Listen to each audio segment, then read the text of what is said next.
আমাদের অনেক ছেলেপেলেরাকে অনেকে চাঁদাবাজি করে, দখলদারি করে, বলে না? এই অপপ্রচারগুলো কারা করছে? যারা বিএনপিকে ভয় পায়। আমাদের নেতা তিনি এগুলো একটা মাত্র অভিযোগ পান, সাথে সাথে তিনি দল থেকে বহিষ্কার করলেন, সবাইকে দল থেকে বহিষ্কার করে। আমাদের দলের মধ্যে চাঁদাবাজ দখলদারদের কোনো জায়গা নাই, আর আওয়ামী লীগের তো নাই। আমরা কাউকে দলে ফেরানোর জন্য দল করি না, বরঞ্চ বলা হয়েছে আমাদেরকে যে কাউকে দলে নেওয়া যাবে না এখন, এটা আমাদের নির্দেশ হয়েছে বন্ধুরা চেয়ারম্যানের কাছ থেকে। কারণ আমরা জানি অনেকেই সুযোগ সন্ধানীরা যারা এতদিন আমাদের সাথে দেখা পর্যন্ত করে নাই, 15 বছরে দূরে দূরে থাকছে, এখন তারা আবার আসতেছে বিভিন্ন সুযোগ সুবিধা। আমরা তাদের কাছ থেকে দূরে থাকবো। আমরা আমাদের লক্ষ্য একটা, এখন জনগণের ক্ষমতা জনগণকে ফিরায় দেওয়া, তাদের ভেতর অধিকার তাদেরকে ফিরায় দেওয়া। এবং সেই কথাই আমরা বলতে চাই যে ভোটের দিন জনগণ যেন বলতে পারে আমার ভোট আমি দেব, যাকে খুশি তাকে দেব, তাই না? এই কথা বলতে। কিন্তু এরা তো খালি নির্বাচন পিছাতে চায়। কিছু লোক আছে যোগ সাজস করে নির্বাচনটাকে পিছায় দিতে চায়, খালি পিছাতে চায়। কেন? যে নির্বাচন পিছায় দিলে তাদের লাভ, তারা বেশি দিন ক্ষমতায় থাকতে পারবে আর দল ভারী করার চেষ্টা করতে পারবে। ইতিমধ্যে ঘোষণা দিয়েছে, আমি শুনলাম আশফাক যেটা বললো, যে তারা বলেছে যে আওয়ামী লীগের লোক, জাতীয় পার্টির লোক, তারাও তাদের দলে আসতে পারবে। এটা করলে এটা প্রমাণিত হয়ে যাবে। আমরা যে কথাগুলো বারবার বলছি, অবশ্যই নতুন রাজনৈতিক দল করতে পারবেন, আমরা স্বাগত জানাবো।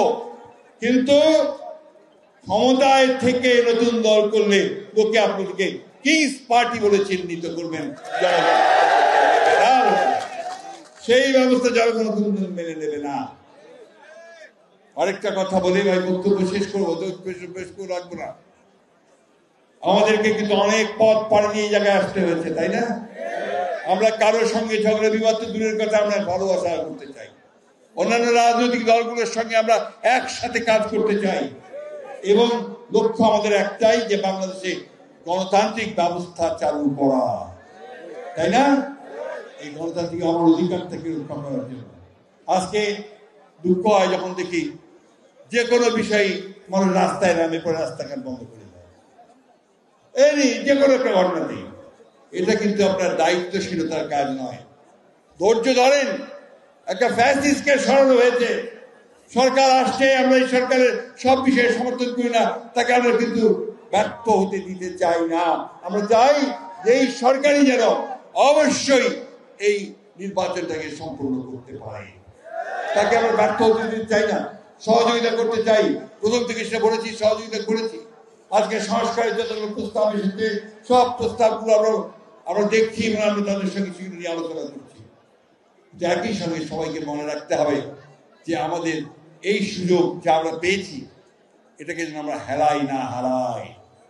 আমাদের শত্রুরা বিভিন্ন রকম টোপ ফেলছে, টোপ ট্র্যাপ করছে, যেন আমরা উত্তেজিত হয়ে যাই, প্রভোক্ত হয়ে যাই, ওই যে আইন শৃঙ্খলা আমরা নষ্ট করি, নিজের হাতে সব তুলে নেই।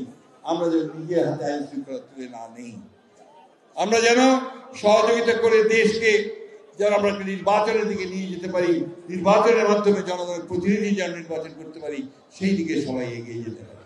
সমস্ত রাজনৈতিক দলগুলোকে আহ্বান জানাতে চাই যে আসুন, আজকে পারস্পরিক কাদা ছোড়াছুড়ি না করে আমরা সবাই ঐক্যবদ্ধ হয়ে দেশটাকে, জাতিকে যে সুযোগ আমরা পেয়েছি সেটাকে কাজে লাগাই এবং একটা সত্যিকার অর্থে একটা অর্থবহ নির্বাচনের মধ্য দিয়ে জনগণের ক্ষমতা আমরা